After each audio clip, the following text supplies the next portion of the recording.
So we are now here at Villa Gutierrez Resort na matatagpuan sa Paradise Tree, San Jose del Monte. Yan, papakita namin sa inyo kung gaano kaganda itong resort nito. It is a private resort. Kikita ninyo yung natatagong ganda niya. Dito yung parking. Medyo maluwag siya. Then yung mismong event hall. Yan, very rustic. Very ideal talaga siya sa mga classical or old style na event, wedding, ganyan. Malawak siya. Later on, makikita natin, lalapitan natin yung mga yan. Yung sapa, yung lake, kung saan minsan pwede mag-fishing. Yan, unahin muna natin dito sa event hall.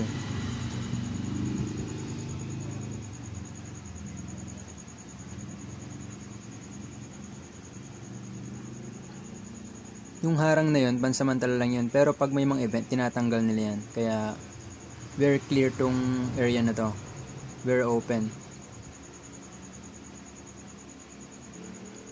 Ito, tong event hall nila, sabi nila, pwede siya mag-accommodate ng 100 guests.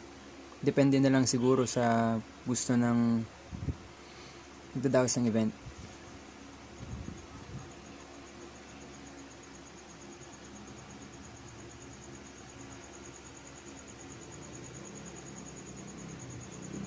Yan, dito yung kitchen. May mga rooms pa dyan. Accommodations na iba. Kitchen.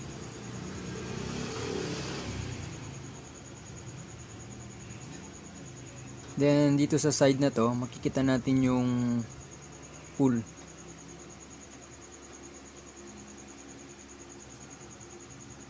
Yan, dito sa side na to. Ang ganda nung pool, para siyang, pagka linaw eh.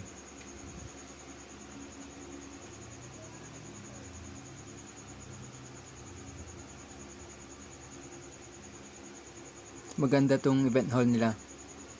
Gagawa nyo yung gusto nyong gawin para i-decorate, i-customize yung area. Then from the event hall, ito naman makikita nyo yung place for billiards. Billiard. Then dito din yung room. Yun, maganda siya. Ganda, puti. Maluwag siya. Madami palang mga accommodate. Kala ko ilan lang. Dito.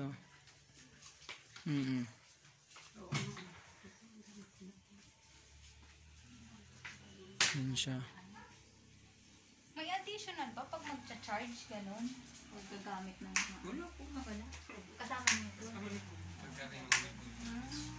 Alam mo, honesty. Magdadang na sana kami dun sa una namin. Kung hindi namin ito nakita.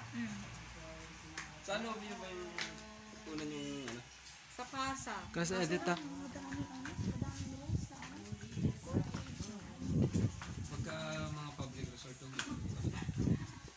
pasok ng isang bills. Private din siya. Eventual. Kaso lang Yung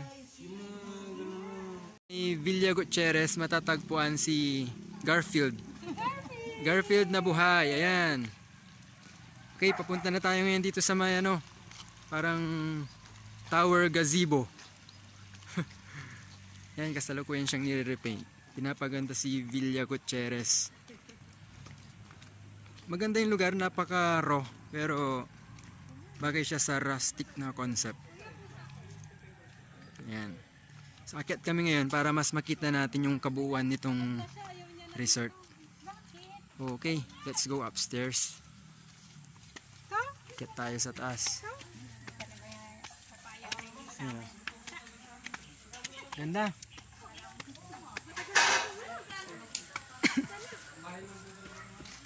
Yan siya. So, paakyat tayo. Yun. nakita natin yung buong view. Ganda. Wow. Ganda oh. Tingnan mo. Ito yung view na maganda. So, you can see talaga. Ang ganda ng barko. Ganda. Ang ganda ng barko. Ganda ng barko. Kita niyo yung kabuuan, no? So, ito yung kabuuan. Alam mo, advice ko sa'yo, natutukan nyo. Oo nga. Dito naman po talaga ako nakatutok kasi ito na rin po ako. Sayang. Wow. Kasi kung ano yun, competitive kayo. Competitive to sa ibang ano. Kasi yung lugar niyo, napakaano pa. Public na public, no? Ayun, no? Oh. Napaka-private niya. Yun nga din po pinag-usapan namin ni Kuya kasi gusto ni Kuya pag ginawa namin tong full trip. Gusto niya public. Kasi Wow. talaga nakita sa public. Sabi ko, magpa-public ka. Tapos bugbog yung resort. Oo. Maintenance, ang problema doon. Bugbog ka rin sa maintenance. Bulsa nyo, maintenance. Siyempre pag nag-public ka, mas maraming tao kailangan mo. Ganda, ito, ang ganda nito. May bantay, di ba?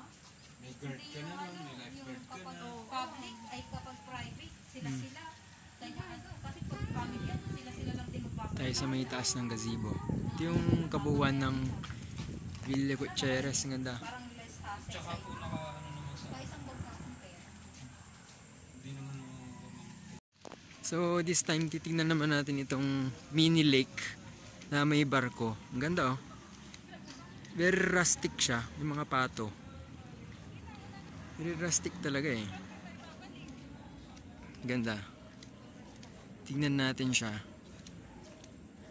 ng malapitan.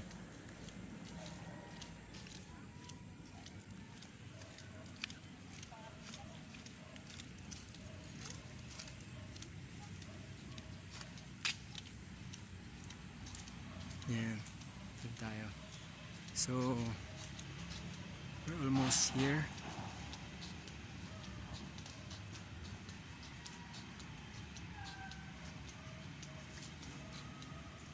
So, ito yun, oh. Kita niyo siya. Ganun siya. Wow, ang ganda. Paakyat. So, pag na-repaint to, ang ganda na ito. Ayun. Yung mga isda talaga, oh. Yung mga isda, oh. Talagang may mga isda.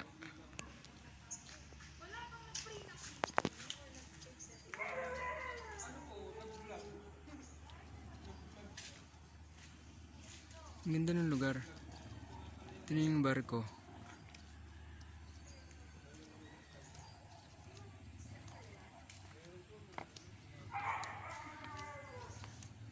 Talaga siya. Ito na tayo sa may barko. Ayun, oh. Kita niyo yung mga isda. Totoong mga isda talaga. Very alive.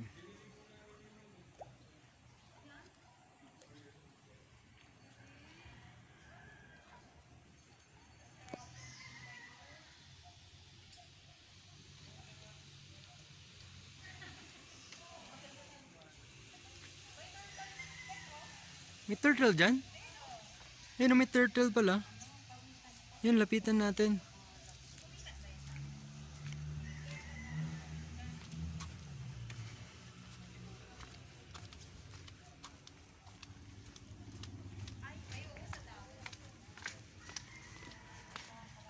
Nabubuhay siya dito sa ano?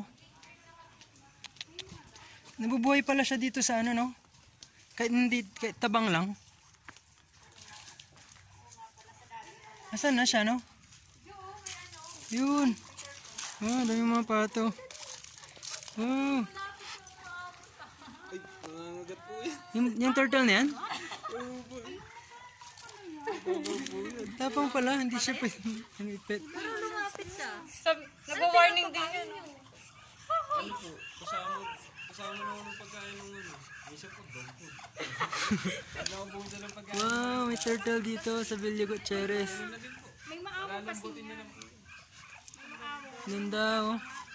Gagan parang ano.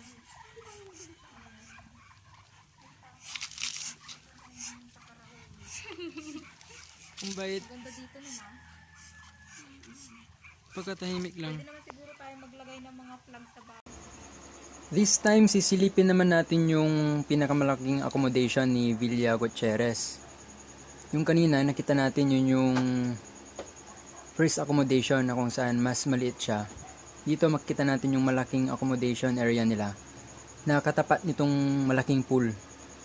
Actually, bagong-bago lang tong pool nila. Gagawa lang nung September. Yan. Ito yung overlooking nung accommodation na malaki. Okay, sige. Tara, pasok tayo. Tingnan natin yung accommodation area.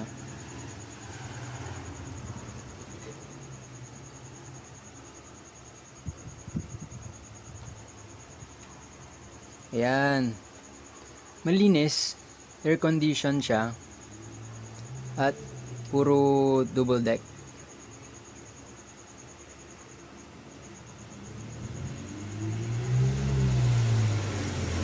Sabi nung may-ari, kaya mag-accommodate ng up to 30 persons doon sa room na yon.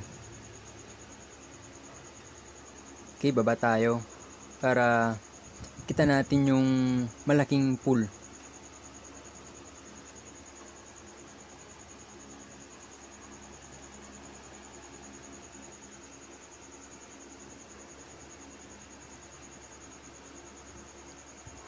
Yan, malaki siya.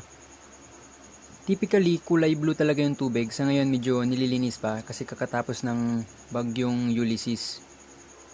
Ang lalim ng pool na ito is 5.5 feet. So, sakto lang siya para sa mga marunong lumangoy. Bale dun sa first pool naman, mababaw lang yun para sa mga gusto sa mabababaw. Ito, okay din naman siya.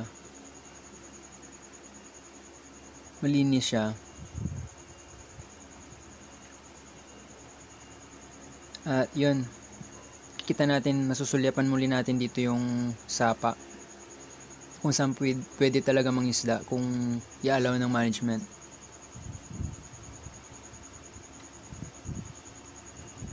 Yan.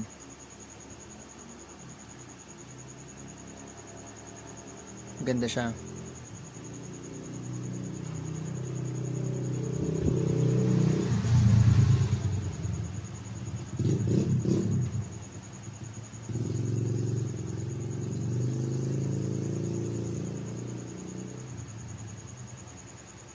So, ito yung Villa Gutierrez. Nakatago lang siya pero may natatagong ganda.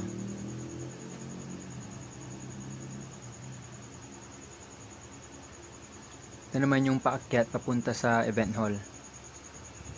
Very ideal para sa mga wedding. Pwedeng dito maglakad yung bride, paakyat papunta sa event hall.